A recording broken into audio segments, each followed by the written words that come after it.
Now I request Kunjan Prabhu to briefly introduce Guru Maharaj before the program evening starts.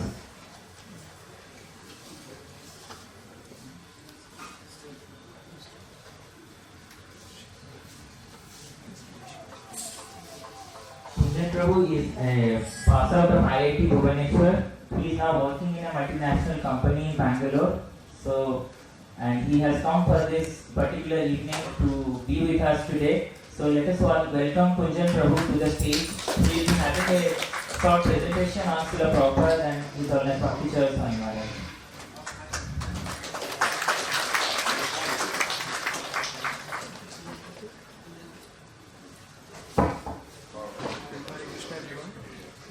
More than 50 years ago, there was a great devotee of Krishna who walked on this earth.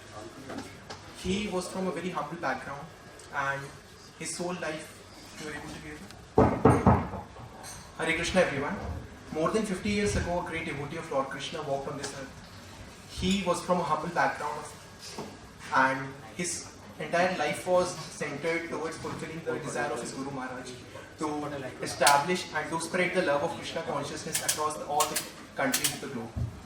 He's the person because of whom all of us are assembled here.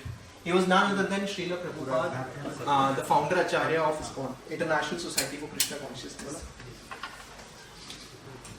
Within a short span of 10 years, he, at the age of 70 years, travelled across the globe, and he travelled to USA to fulfill the desire of his Guru Maharaj.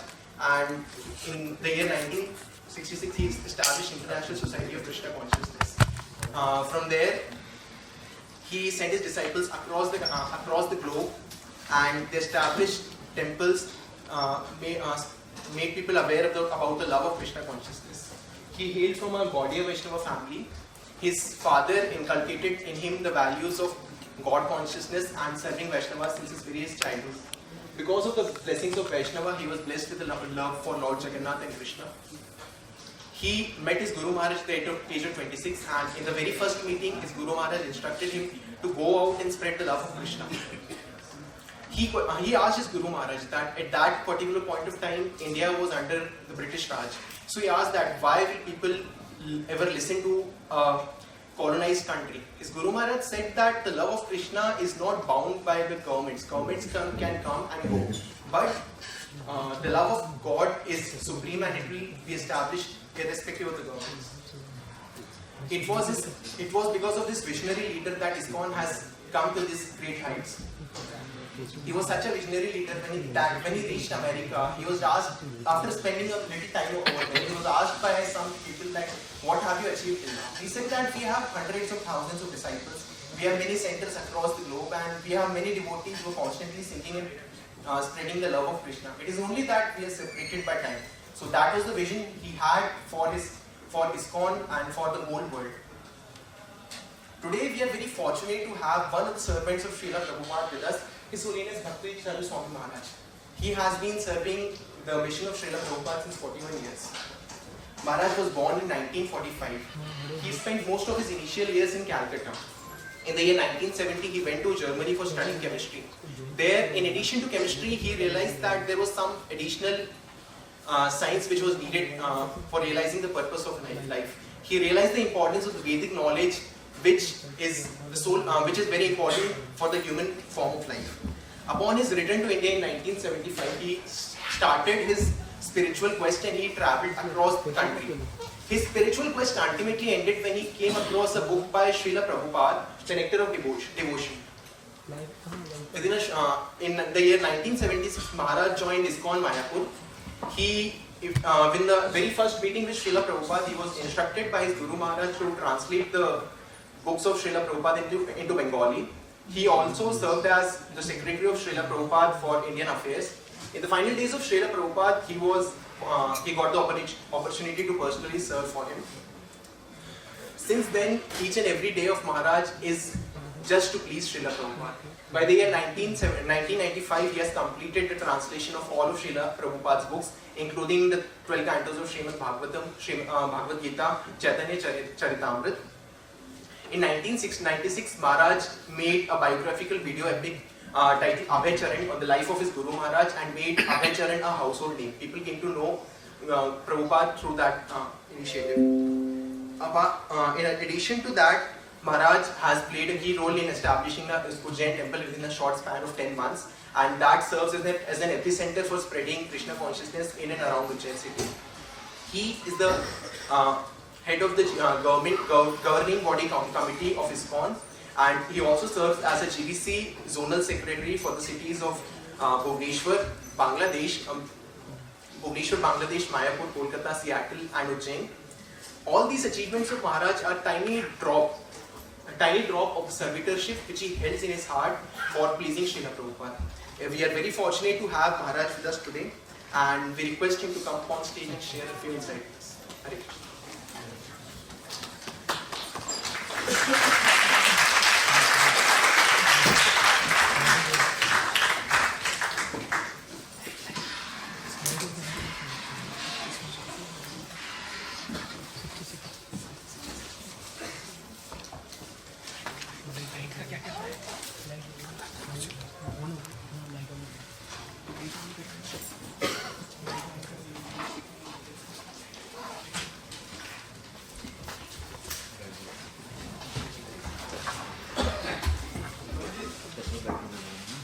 We now request His Holiness Bhakti Swami Maharaja to kindly enlighten us and by his sweet words and with his sweet kirtan.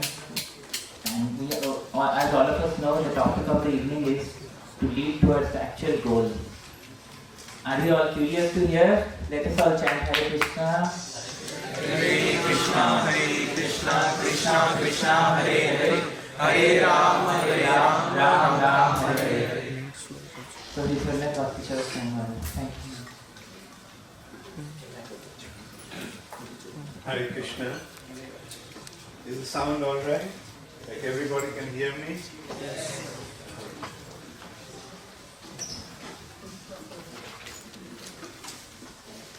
How many of you are aware of Srila Prabhupada and his life? Please raise your hands. And okay, so most of you know. And it was very nice that you saw. What's your name? I forgot. Kunja. Yeah. You came all the way from Bangalore just for the program. Thank you so much for coming. Very nicely, Kunja described the life and achievement of Srila Prabhupada. Srila Prabhupada went to America at the age of 70. He went in a cargo ship,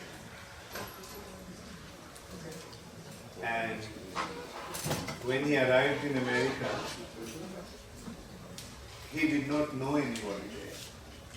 He didn't have any money with him. He didn't even know where he was going to stay, even what he was going to eat.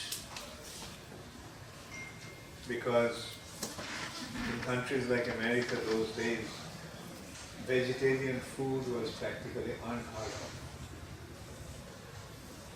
So in that way, Srila Prabhupada arrived in America completely, literally penniless, but he went there with a very noble mission, a mission of spreading the wisdom of the Vedas to the Western world. And I was actually recalling the first major program that Srila Prabhupada had in America. In his first program, his opening statement actually was, I haven't come here to teach you something new. I have come here to remind you about what you have forgotten.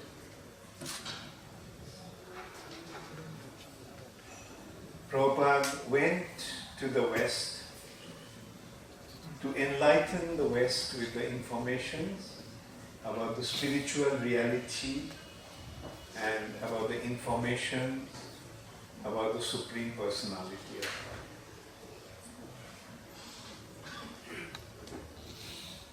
Although he went there without any resources and without any connection, but gradually some young boys and girls became attracted to him,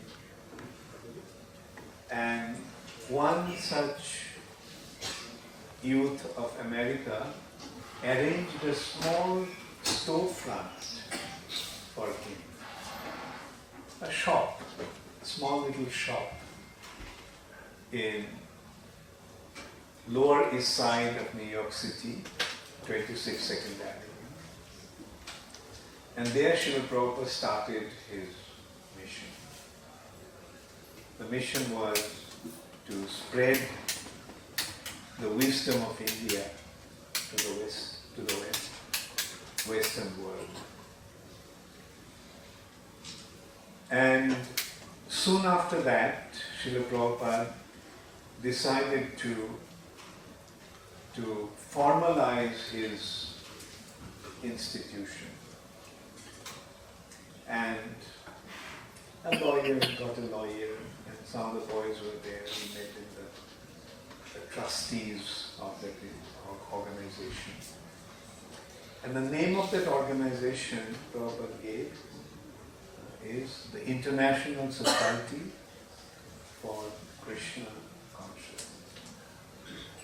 Now see a small little storefront in the Lower East Side of New York. Lower East Side of New York is a totally run-down place. And a small little shop there. And he is calling his organization as the International Society. The International Society for Krishna Consciousness. The lawyer who was registering the company, he suggested that Krishna people don't understand. The International Society for Krishna Consciousness people don't understand. Rather, you call this institution as the International Society for God Consciousness. Srila Prabhupada's response was, no.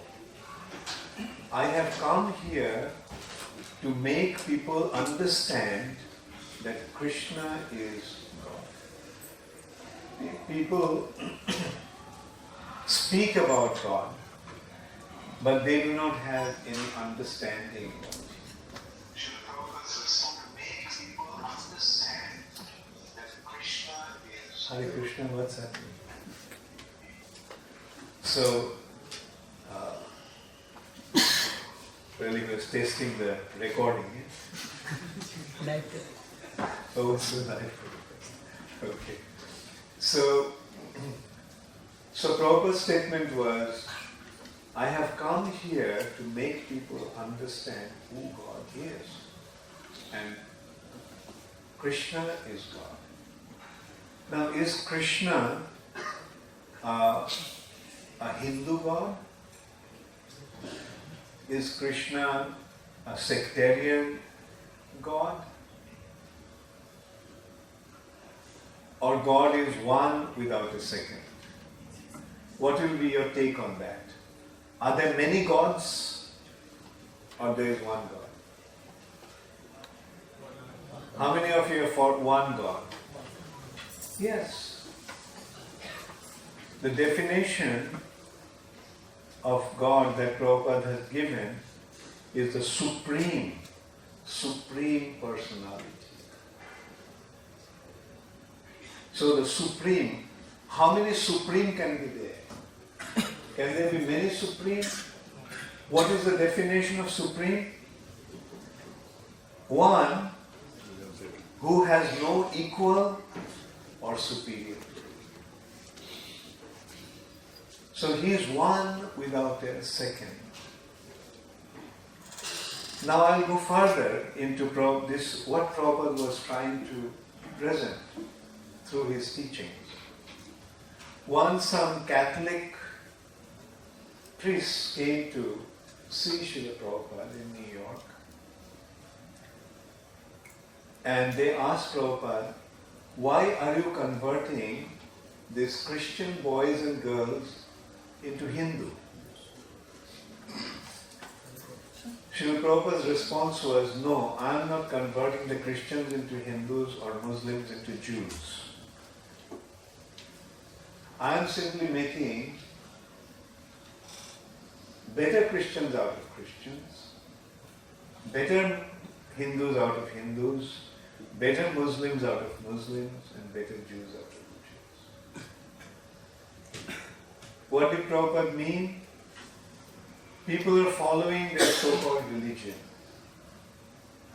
without proper understanding.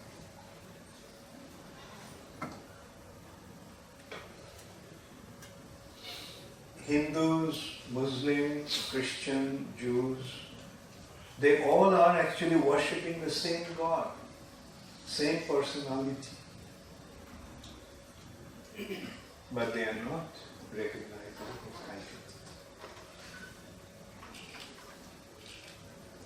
The names may be different due to the language, due to the cultural or geographical consideration.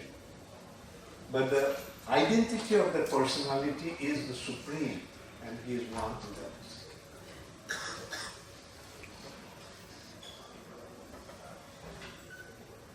If it's a matter of supreme, like we can see that all these religions are in essence monotheistic religion. That means they believe in one God.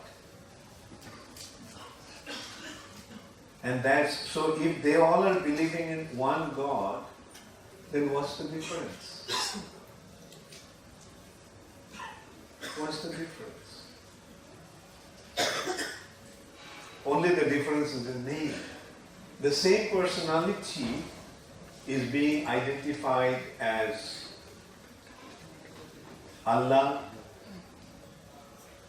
or Jehovah or God the Father or Bhagwan.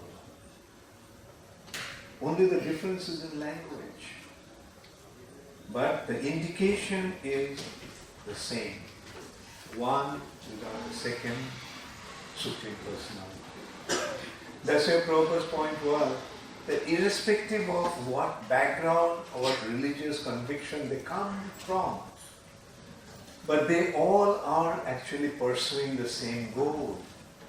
And that is what Prabhupada was reminding everyone.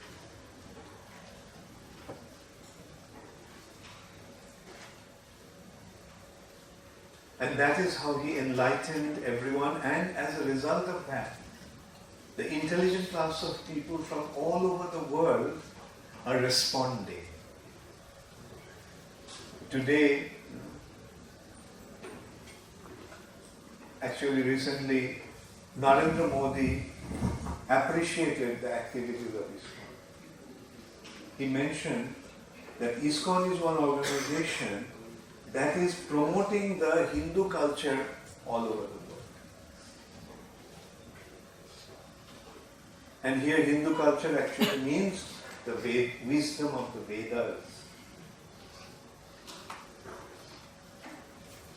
The wisdom of the spiritual reality which is beyond our sense perception. The knowledge that we acquire from through our senses is the knowledge of this world. The world that we can see, that we can feel, that we can touch, that we can smell. But these informations are of another reality which is beyond our sense perception. Therefore, in Sanskrit, it is called Adhokshaja. Akshaja means born of the senses, product of the senses. Aksha means the senses. And jaw means produced or born. Now these information about the spiritual world is beyond our sense perception. So how can we get the knowledge about something that is beyond our sense perception? The only way that knowledge comes from that world. And at the beginning of the creation, the Supreme Personality of Godhead had given the knowledge to the first created being, Lord Brahma. Brahma is the first person in this universe. And when this universe was created, the Lord had given that knowledge to Brahma. And that is called Vedas. Tene Brahmarida Adikavaye Muihanti Jat Suraya. So, this knowledge, Brahmarida, you see, this knowledge cannot be perceived by our eyes and ears and nose and tongue. This knowledge is revealed in the heart. That's why it has been pointed out. Rida means in the heart of Lord Brahma. Tene, he had imparted, he had given this knowledge. And then Brahma actually distributed this knowledge. This knowledge again flows in two different branches, predominantly, mainly. One branch is the Upanishad and the other branch is the Puran. In the Upanishad branch, the essence of all the Upanishads or the essential information of the knowledge is Bhagavad Gita. Therefore Gita is called Gita Upanishad. Gita falls in the category of Upanishads. And in the stream of Puran, the knowledge is, and the essence is Srimad Bhagavatam or Bhagavatam. So these are the two important sources which have been summarized this knowledge. The Vedas are actually vast. Bhurini, Bhuri Karmani, Shotabani, Vibhavasha. Vast, Vedas are huge, Vedas are vast. Now, unless and until one has a total understanding, one cannot actually ascertain what is the essential teachings of the Vedas. But by the mercy of the Lord, Krishna himself had given the essence of the Upanishads in the form of Bhagavad Gita. The definition of Bhagavad Gita or in Gita Mahatma, this has been pointed out as Sarva Upanishadu Gaho. Sarva Upanishadu Gaho. All the Upanishads have been compared to a cow. Dogdha Gopala Nandana. And that cow was milked by cowherd boy Gopalananda Krishna. Vatsa Partha, the cow gives the milk for the sake of the calf. So who is the calf here? Arjuna is the calf. For whose sake Krishna got this, milked that cow. And Dugdham Gitamritam. And yeah, before that, Sudhi Partha. People with advanced intelligence, developed intelligence, drink that milk.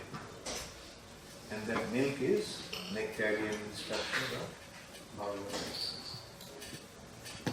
Dugdham Gitamritam Maha. So this is how we are seeing that how Bhagavad Gita is the essence of all the Upanishads. And in the Purana stream, we see a similar kind of analysis. It's Nigama Kalpa Talur Galitam Phalam. Vedas, Nigama, has been compared to a Kalpa Taru, Kalpa Vriksha. Kalpa Vriksha is a desire tree. desire tree can fulfill all desires. There is a tree, or there are trees in the spiritual world that actually fulfill the desires. Anybody can ask something. Okay. So, Nigama Kalpatarur, of that Vedic desire tree, Galitam Phalam, the ripened fruit, Nigama Kalpatarur, Galitam Phalam, and that ripened fruit of the desired tree has been blended with the nectar from the lips of Sukadeva Goswami. Sukha Mukhad Amrita Drava Samkrita. So now you see that these Vedas have been compared to a desire tree that can fulfill all desires. Now can you imagine what is the fruit of the tree is like?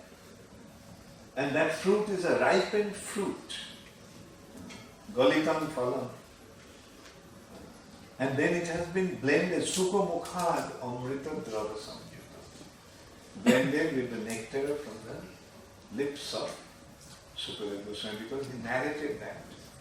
So that's how it has become even more relishable. So the point is, if we want to find the essence of the Vedas, then we can take shelter of these two sources. One source is Bhagavad Gita and the other source is Srimad Bhagavatam. Now, Srila Prabhupada actually imparted the knowledge that he has given in the form of principally these two scriptures, Bhagavad Gita and Srimad Bhagavatam. And so, now what is the essential teaching of these two scriptures? Let us first go into the Bhagavad Gita aspect. Well, I mean, I'll just, take just for my clarity. How many of you have read Bhagavad Gita? Please raise your hand. Or how many of you are reading Bhagavad Gita? Yeah, very good. In Bhagavad Gita, the setting of the Bhagavad Gita is the battle of Kurukshetra. In the battlefield of Kurukshetra, they are ready to fight two sides, Kaurava side and the Pandava side. They are actually cousins, coming from the same line, same family line. They are cousins. Their parents are brothers. And they have assembled there to fight. Now seeing that he'll have to fight, which means he'll have to kill all his relatives, his guru, his grandfather, his friends, his cousins. Arjuna is overwhelmed with emotion. He says, Krishna, I can't fight this battle. And at that time, Krishna actually gave this information to Bhagavad Gita. The first thing that Krishna establishes in Bhagavad Gita, because Arjuna is saying, I have to kill my relatives. I can't do that. And Krishna is actually pointing out that there is no death of the soul. Soul simply transmigrates from one body to another. Now one may question why Krishna is provoking Arjuna to kill people. But here, that's why we need to know the background of Bhagavad Gita. When you read Mahabharata, what do we find? Every single effort was made to avoid this battle. By all the elders of the family, Bhishma, Kripacharya, Vidura, Gandhari, they all tried to convince Duryodhana, don't fight. Don't fight. Give them their kingdom. Is there justified claim? You have deceived them, you have cheated them, made them, taken the kingdom away, and then finally it was settled that for 13 years they will go out, for 12 years they will go into exile, and on 13th year they will remain incognito, and if anyone recognized any one of them, then this condition will repeat. Another 12 years and 1 year of incognito. Now those 13 years period is over, they have come back. Now they have their justified claim for this kingdom. So give it back. Duryodhana was adamant, no, I won't give it. We'll fight. Let's see. If they want it, let them win the kingdom. I'm not going to do it. Finally, Krishna himself went with a proposal. Okay, Duryodhana, you don't have to give them half their kingdom, the entire kingdom. Just give them 5 villages to 5 brothers. And what was Duryodhana's response? I'm sure all of you know. That I'm not going to give the size of the land, the size of the tip of a needle without a battle. Without a battle, I'm not going to give them land size of the tip of the needle.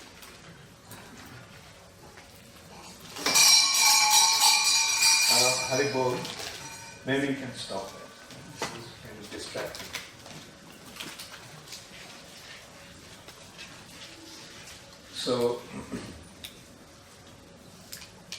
So this is how we can see that every single effort was made to avoid this battle. But Duryodhana was adamant. Therefore, they have been forced to come to this battlefield to fight. And now Arjuna is saying, no, I'm not going to fight. Now for a warrior, that is the worst disgrace. If he comes to the battlefield and retreats, people will think that he's a coward. So that's why Krishna actually convinced Arjuna, no, you have to fight. And in order to provoke him to fight, he is giving this knowledge. The first thing that Krishna pointed out, that Arjuna, you are saying that you are going to kill your relatives and friends and so forth. But the actual identity of an individual is not the body. His identity is the soul. The soul cannot be killed. Body can be killed. But the killing of the body is not, death of the body is not the end of the existence of the individual. On the other hand, if instead of an old body somebody gets a new body, it's a better deal. Like if instead of an old car, you get a new car, isn't it a better proposal? So even if they have to die, it doesn't matter because they themselves have opted for this. So what can you do? They have decided to come and fight. So fight. And in that fight either you will die or they will die. And that's the condition. So why worry about it? So Krishna first establishes that point. That our real identity is not the body, but the soul. And he gives the understanding, the knowledge. He's pointing out that in spite of the change of the body, the identity of a person doesn't change. A 5-year-old body is a little child's body. A 15-year body is different from that 5-year-old. 25-year-old body, 35-year-old body, the body keeps on changing. But in spite of the change, the person doesn't change. So who is that person?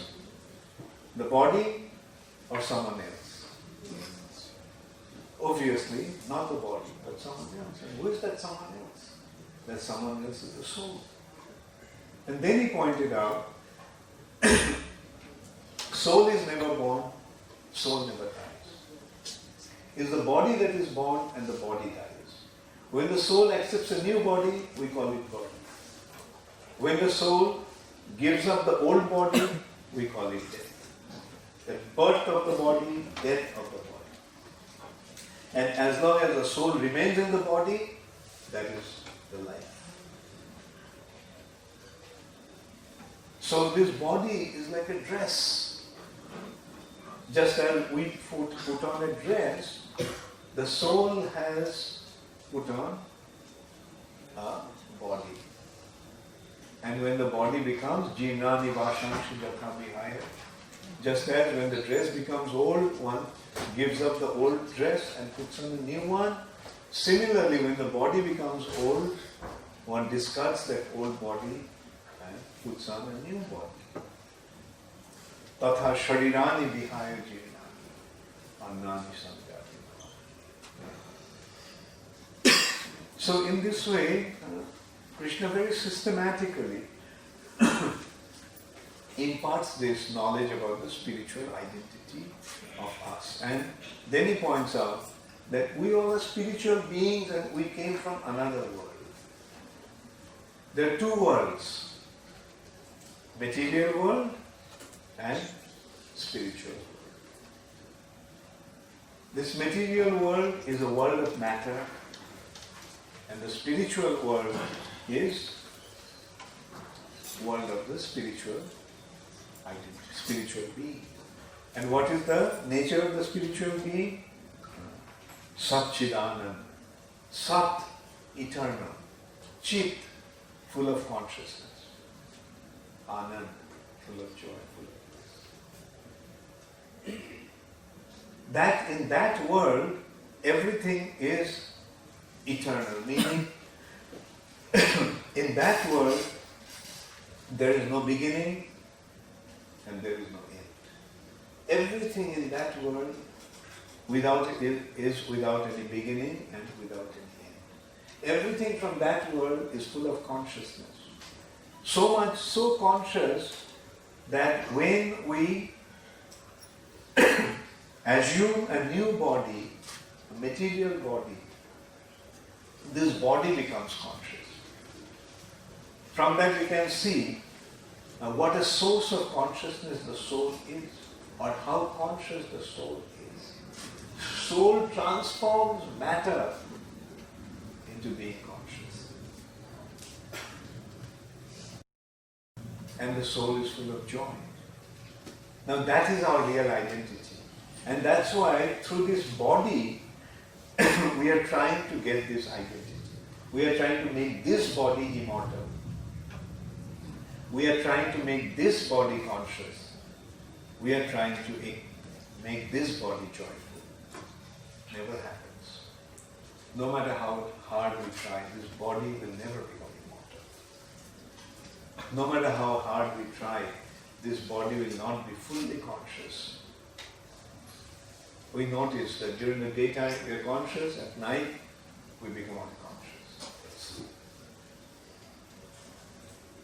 And we are trying to experience joy through this body, which never happens. We keep on endeavoring to enjoy through this body, but we are never satisfied. But in reality, we are immortal, eternal. We are full of consciousness, and we are full of joy. But that will be available, those characteristics will be available only when we become connected to the Supreme Personality of God, Krishna.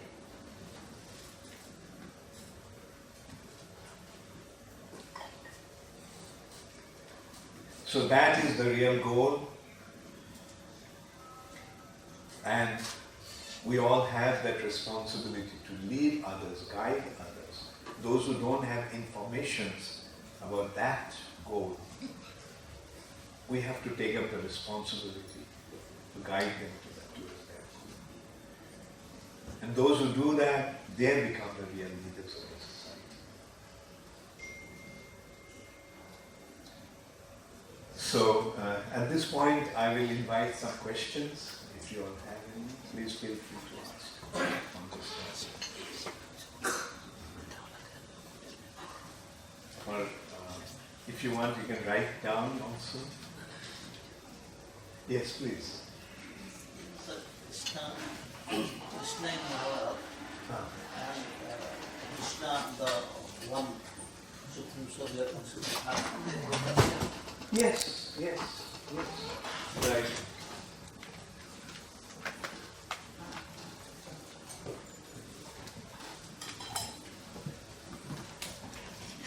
You see, the Supreme Personality of Godhead, Krishna, from time to time, he comes to this material. He is residing in the spiritual world, but from time to time he comes down to the material, and that is called avatar. Avataran means to descend. From a higher region, he comes here, therefore. So he comes from time to time. He comes from time to time, and Krishna himself has mentioned, Yada yada hi dharmasya glanir bhavati bharata abhutthana dharmasya tadatma. When there is a decline of religious principles and increase of irreligiosity, then in order to dharma samsthapana, in order to establish the principle of religion, I come. Sambhavami yuge. Also, another time, just little before that, Krishna is saying in the same chapter, Ajopi san abhayatma, bhutanam ishwaropi san, prakriting sam adhishthaya, sambhavami atmamaya. Krishna is saying, Ajo opi, although I am unborn, abhayatma, inexhaustible, Bhutanam Ishwaropi, I am the supreme controller of everything. Bhutanam Ishwaropi. I don't need to come here. But Prakriti Sham Adhishthaya, taking advantage of my internal potency, which is called Yoga Maya, Sambhavami, I manifest myself. We are born, but Krishna manifests.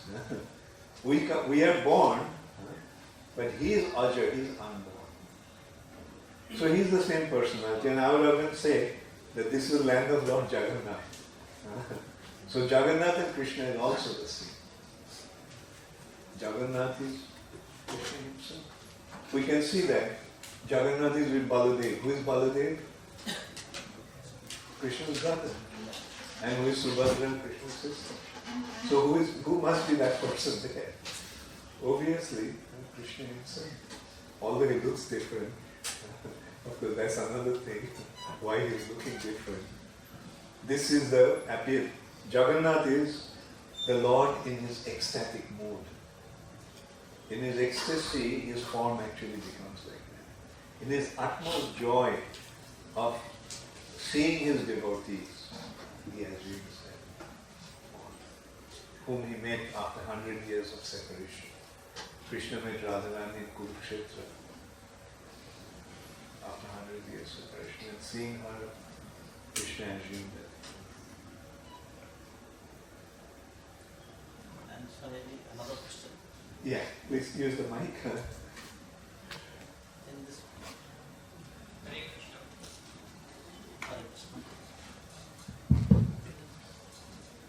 Hare Krishna. Yeah. Naraji, in this Mahamantra, Hare Krishna, Krishna Krishna, Hare Hare, Hare Rama, Rama Rama, Hare Hare. And that this Mahamantra tells about the name of God only, or it indicates something else. Is there any inherent meaning? Yeah. These are obviously the names of the Lord. We can see Hare in vocative, in Sanskrit. The declination has different, there's 7 declination, and then vocative, addressing. Like Hari in address becomes Hari. Hara in address becomes Hari. So either way, the Lord is Hari because he steals away our suffering condition. So that is the identity of the Lord. So we are addressing Hari or Hara. Hara is Srimati Radharani. In address, Hara. So Hari, Krishna. Now Krishna in vocative also is Krishna. And and Rama. Rama can also indicate Lord Ramchandra, or it can indicate Ramate iti Rama. Radha, Raman, Rama. So, so this is how it is all indicating the names of the Lord. But this presenting these names of the Lord is forming a prayer. That prayer is, O all attractive. Krishna means all attractive. O all attractive Supreme Lord, please deliver me from this suffering condition that I am in, and allow me to be engaged in your loving devotional service. So that is the prayer that Hare Krishna Mahamantra stands for. Thank you. Yeah.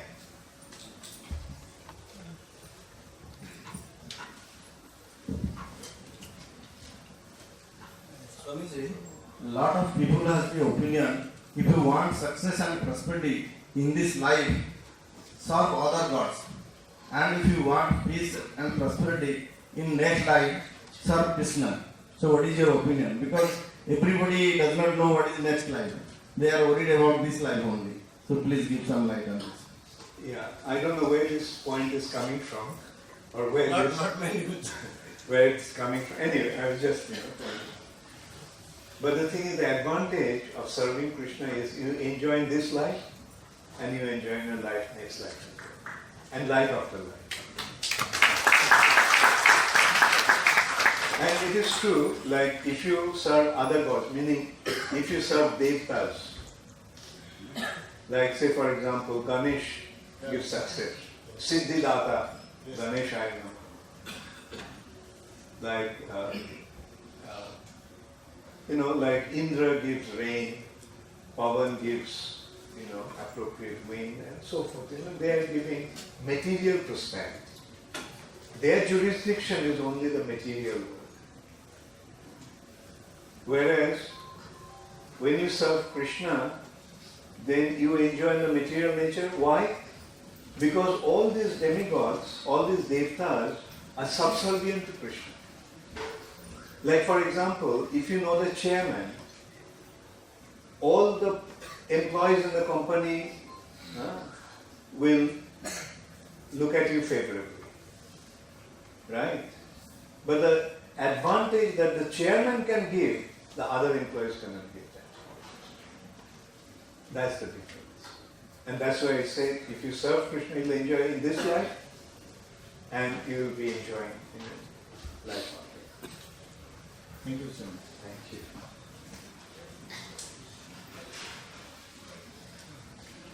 you. Yes, there's a question there. Hare Krishna. Maybe you can come forward so that I can see you. Okay, they light up the things, like switch on. That's all right. You keep standing there.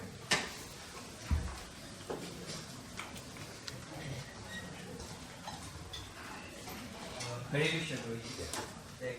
According to the Buddha or Buddhism root, as Buddha ji said, that soul perishes or soul dies. As I heard this.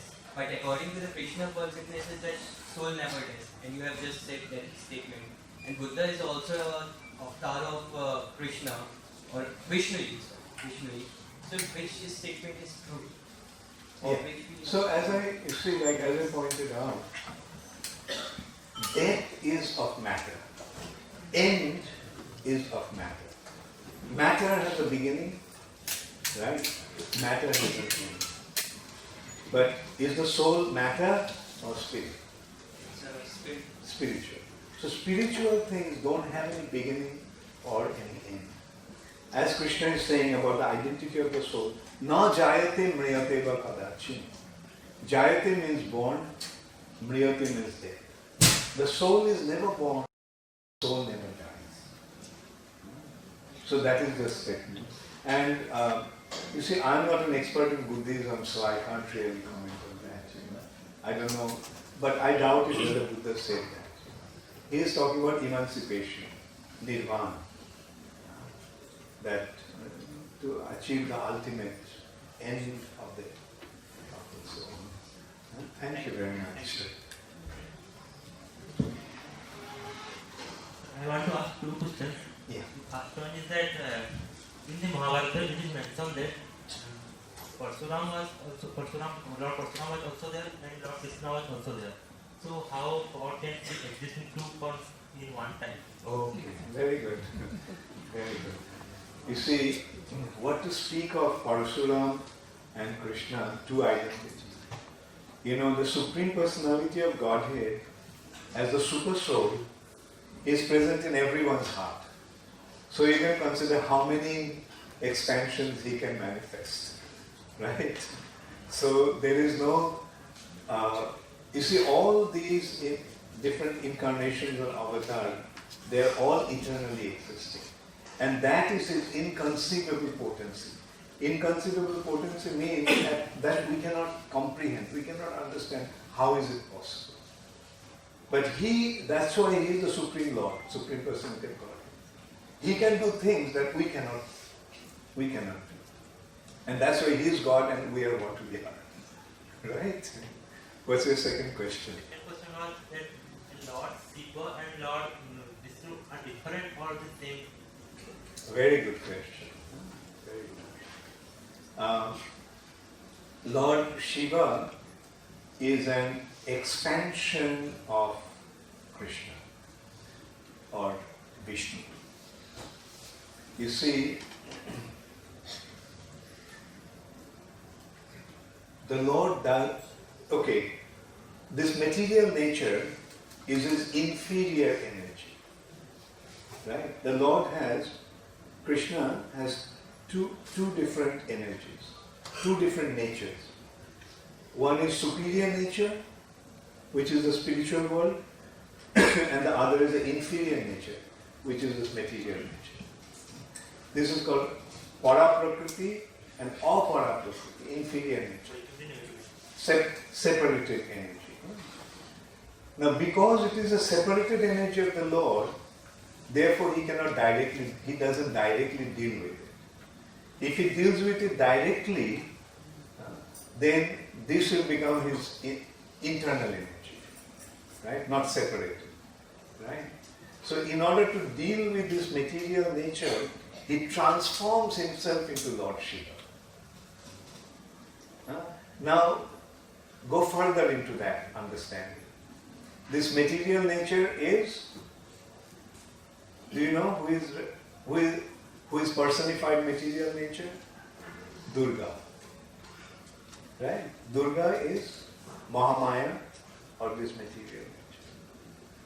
Now, who is the husband of Durga?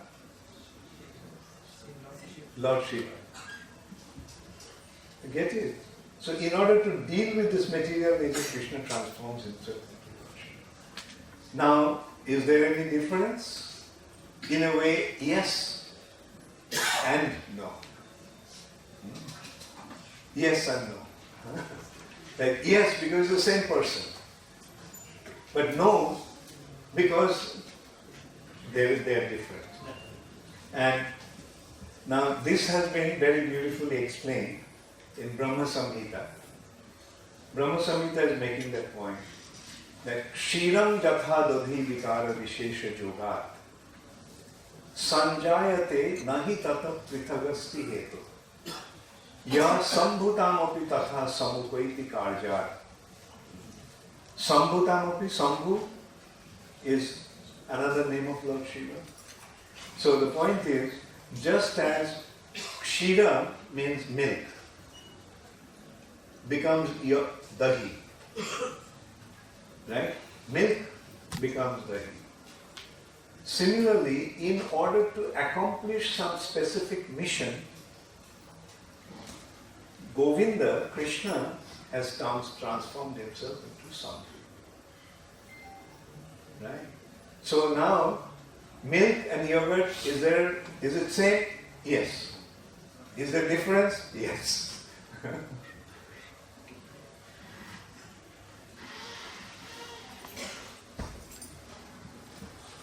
Guruji Pranam. As we all know, God is within us and God is everywhere. But why is it believed that to attain salvation, we have to sacrifice certain things? We have to give up certain things. Is it really necessary to give up all our habits? Like, is it really necessary to wake up early in the morning? Or is it really necessary to give up what all things we like to do? And what is the fact actually? Because some people they want to attain salvation, but because certain difficult practices we have to do, people do not opt for that. So what is actually the thing? Can you just give us some? Good. Thank Very you. good. You see, as you mentioned, the Lord is there in all of us. But how is He there in us or with us? As the super soul, Paramatma. Ishvara sarva bhutanam hriddeshe arjuna tishtati. So He is situated in everyone's heart. But we are not aware of Him. Now, is it necessary to develop our relationship with Him? Now, if you want to develop your relationship with Him, then you have to make some effort. Maybe you have to get up a little early in the morning and so forth.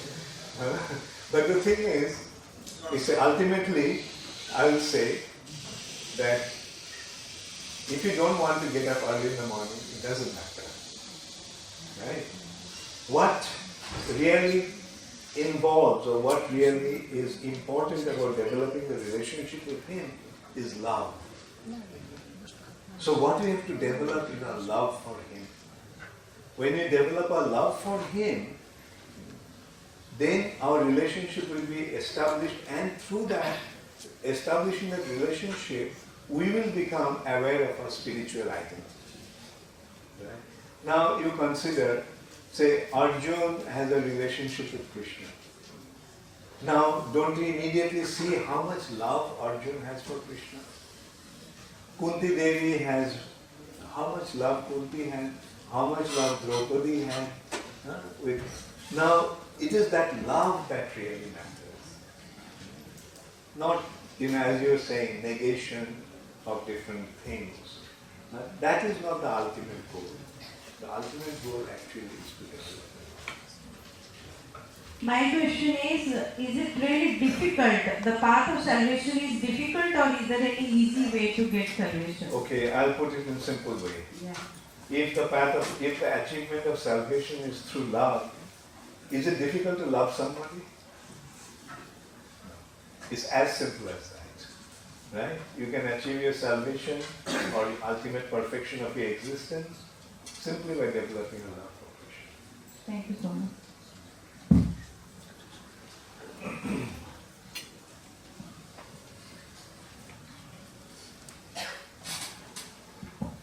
Thank you, Krishna. So, what is the relation between karma and moksha? Good. Karma, karma literally means action. But when you say karma in this way, it actually means not only action, but subsequent reaction. As you act, accordingly you get the result. As you sow, so shall you reap. Right? So, you see, when we act in this world, it generates reactions. And we become entangled with that. And that's why we have to stay here. We have been acting and we are liable to reaction, so we have to be here. Now, moksha means freedom from this bondage of this material. Right? Now, is it clear, like the difference between what is karma and what is moksha? Moksha means liberation. Liberation means freedom from this bondage. And the bondage that is caused by our karmic reactions. Right? Now the question is, how do we get the moksha? When we act, but the actions doesn't generate reaction. Okay? Actually, without acting, nobody can stay. Krishna is telling in Bhagavad Gita, nahi kaschit ksanamopi jatu tishtati akarma. One can, without action, one cannot be there even for a second, even for a moment. We cannot, without acting, we can't exist even for a moment. That means we have to act all the time. We may say, okay, I'm sleeping, I'm not acting. Okay, I may not be acting in such a gross way, but my heart is pumping blood, my stomach is digesting food. So all this is going on even though I am asleep, right? So, nahi kaschit kshanam api, for a moment, or kaschit kshanam api, a moment, jatu tishtati, one cannot exist tishtati without action. So we cannot stay without action, and every action creates reaction. So, how can I become free from this bondage of action and reaction? Yes, the answer is, when you say, for example, a soldier goes to fight a battle and he kills many enemies. When he comes back, the king rewards him. And the same person kills one person and the same king punishes him. Right? He killed so many people, the king rewarded him, and now he killed one person and the king is punishing him. Why? Because when he was acting on behalf of the king, it was not his action, it was on behalf of the king. So that didn't have the reaction. But when he acted on his own, then he became liable to reaction. Right? So the point is, when one acts for the sake of Krishna, then he becomes free from reactions. Okay.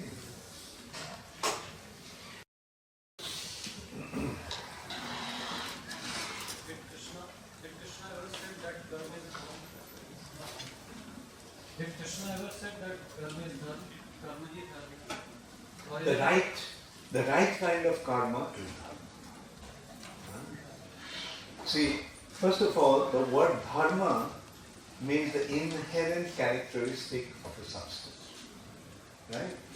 Like, are you familiar with the concept dharma of water?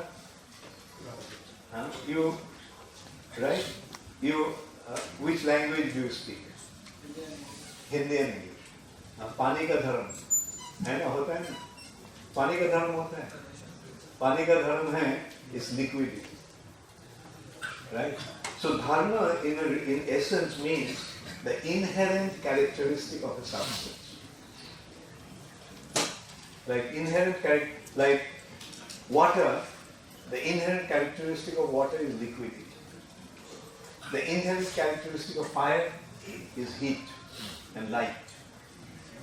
So similarly, the soul is a substance, and the dharma of the soul is what we actually talk about, dharma. And that is to serve the Lord.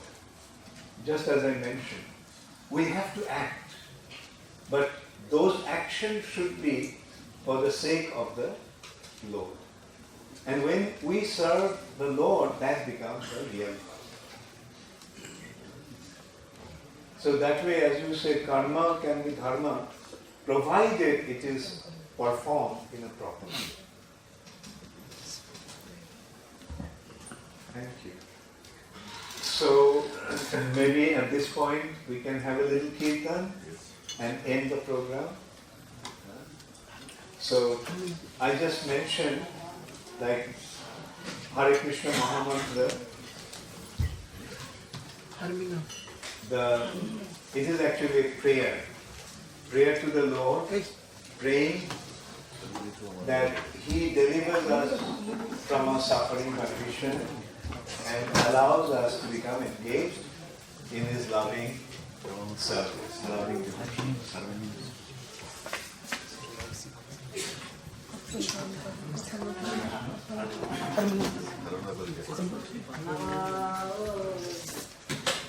ये महाराज साहब के विरोध में महाराज हाँ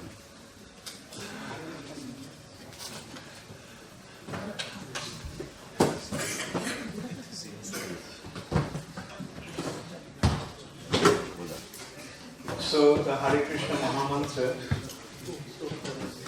is Hare Krishna, Krishna Krishna, Hare Hare, Hare Rama, Rama Rama, Hare Hare.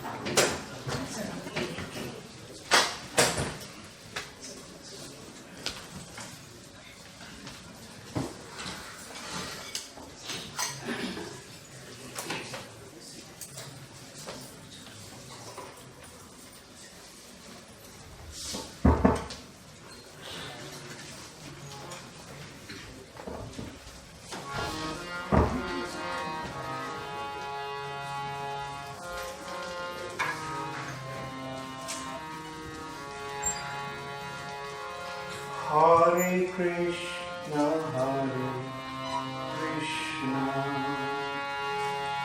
Krishna Krishna, Hare Hare Rama, Rama Rama Rama,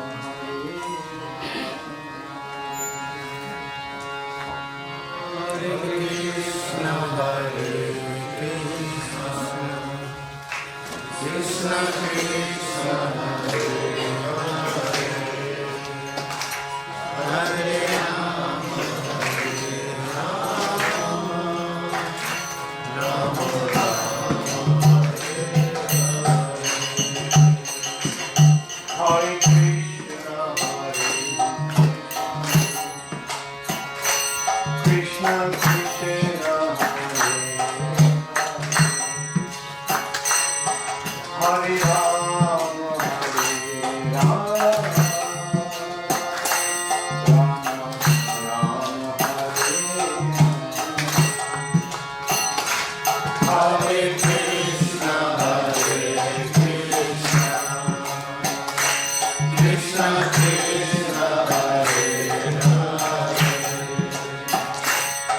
Hare Rama, Rama Rama,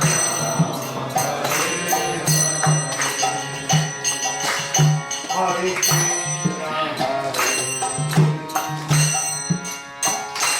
Krishna Krishna, Hare Rama,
Hare Krishna,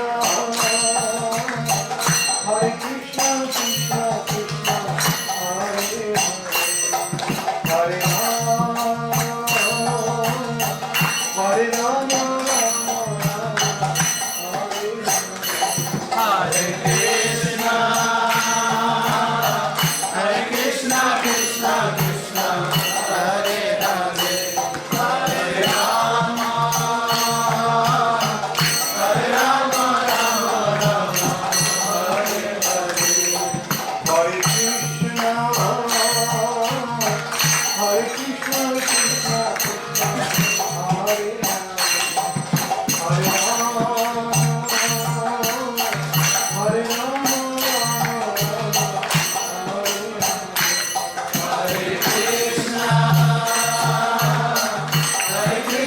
Krishna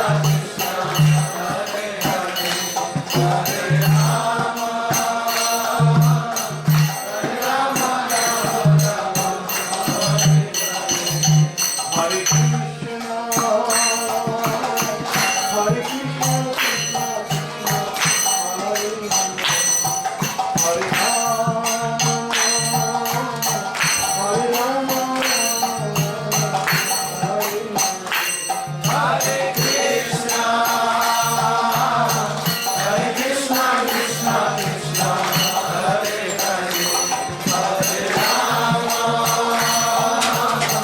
Hare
Shrimati भक्ति वेदांत स्वामी के नाम नमस्ते सरस्वती देवी गौरवाणी निर्विशेष शून्यवादी